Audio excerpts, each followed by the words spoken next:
In this video, I'm gonna show you how to take your slides from this to this. What's up, everybody? Aaron Limpany here with Aaron Limpany Design, and today I'll be walking you through my powerful presentation development process. It's called the OOPS method, but I promise you there's nothing accidental about it. If you like this video, please share it with someone you care about or with someone whose slides need a little work. So without further ado, here is the OOPS method, 3 steps to powerful presentations. First things first, you might be thinking, sure, these slides are cool, but why should I spend my time making them look pretty? Fair point, but this isn't about winning an art contest. It's psychology. Put too much information on a slide, and your audience will be too busy trying to interpret your spreadsheet to pay attention to what you're saying. Or they'll just be asleep. Plus, following the OOPS method means you'll be prepared to impress your audience with your whole presentation, not just your slide deck. But your slides might just knock their socks off too. So how do we build this thing? Let's start with step 1, the first O in OOPS, objective. Defining your objective means stating exactly what you want your audience to take away from your presentation. In the case of this video, my objective is teaching you to build better slides using the OOPS method. The second part of objective involves identifying what type of presentation you're making. Will you be channeling your inner Steve Jobs and presenting your slides in a black turtleneck and a pair of 992s? This could mean you're speaking live at a conference or in a Zoom meeting, or that you're recording a video presentation to be played later. In this case, the focus should be on what you're saying.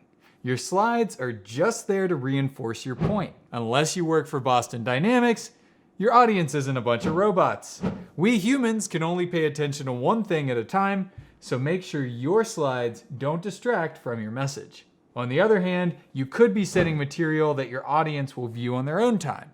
This could be a briefing deck, training material, or another set of slides that you'll send your viewers to read. Since you won't be speaking, all your info will need to go on your slides.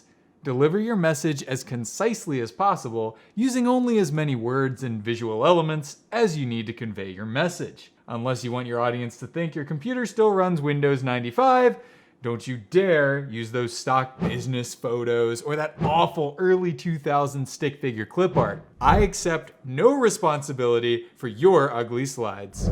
I can't stress how important this is. Building the wrong type of slide deck for your application is like bringing a wedding cake to a funeral. Yeah, it might look nice, but man, is it gonna send the wrong message. Step 2, write an outline. Before you touch a slide design program, before you even think about touching a slide design program, outline your entire presentation in writing. Every word. If you'll be presenting your deck, most of your outline will be your presentation script. At this stage, it can be super helpful to include your ideas for photos or visual elements too. If viewers will read your deck on their own, everything in your outline is going on your slides. So cut mercilessly like you're a Justice League film editor. Sorry, Zack Snyder. Hey you, yes you, planning to skip this step because it seems like extra work? Don't do it. If you skip your outline, there will be tears, and I'll make sure you get put on the naughty list. A complete outline will save you hours of frustrating revisions, plus your final presentation will be 1,000,000 times better because of it. If you still ignore this, don't say I didn't warn you. Tissue? If you need some help with this part, I've included a link to the outline for this deck I'm using in this video in the description below. As part of your outline, you'll also need to choose a look and feel. Listen, you don't need to be Picasso to put together an aesthetically pleasing slide deck. In fact, a slide deck by Picasso would probably be a total mess. But you should choose a consistent look and feel for your deck. It helps your presentation feel cohesive and focused. Start by picking a color palette. No art degree required. If the only color wheel you're familiar with is the twister spinner, check out a tool like Adobe Color and use the search function to find a palette that fits your presentation's vibe. I've also included a link to Adobe Color in the description, because I'm nice like that. Once you have a color scheme, choose a visual style. A visual style is made up of all the visual elements in your deck, including fonts, illustrations, icons, charts, and photos. Basically, everything that isn't the words themselves. Going for inspiration? Try some thought-provoking full-slide photos. Presenting data? Illustrated graphics. Just don't mix media. Why not? Imagine the animated toy soldiers from Toy Story in Saving Private Ryan. That's why not. We'll leave Space Jam out of this one. And finally, step 3, 1 per slide. Folks, when it comes to slides, less is more. Here's the rule: 1 idea per slide, period. You know what it looks like when you break the rule? Remember that slide from the beginning, that before slide? This one? Yeah, that's what happens. It looks like a fast-talking, dishonest car salesman just word vomited all over your MacBook. Not only is it gross, but you have no idea what to attend to first. Try watching someone read off of 4 or 5 of these without zoning out or straight up falling asleep. If you present slides like this, I don't care if you're making a revolutionary scientific case for why strawberry jelly is objectively the most delicious, people aren't gonna take you seriously, or they'll miss something very important. And God forbid they wind up mistakenly using grape jelly instead. Now, here's the exact same info from that slide, but better. These make me look like the Google Images results for Happy Person. Hooray! This set of slides is for presenting, so notice how there's very little text on each one. The focus is on visually supporting the presenter.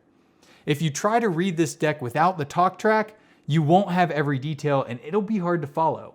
That's a good thing. Now those were better, but expanding even further is best. I mean, look at this ridiculously sexy set of slides. Is it a faux pas to use your own work as a good example? To be fair, I made that abomination of a slide for the bad example too. These slides are for your audience members to view on their own time. Notice how there's a bit more context provided. When read in sequence, they tell a cohesive story in a very simple, straightforward way. Think about your viewer's experience on each slide. Here, they can take away the key message in seconds, and that means they'll retain it. Bottom line on this one, 1 idea per slide. Now you know how to use the OOPS method to build sexy slides. Is this the definitive guide to presentations? No. Will it finally get you that promotion you've been after for 2 years?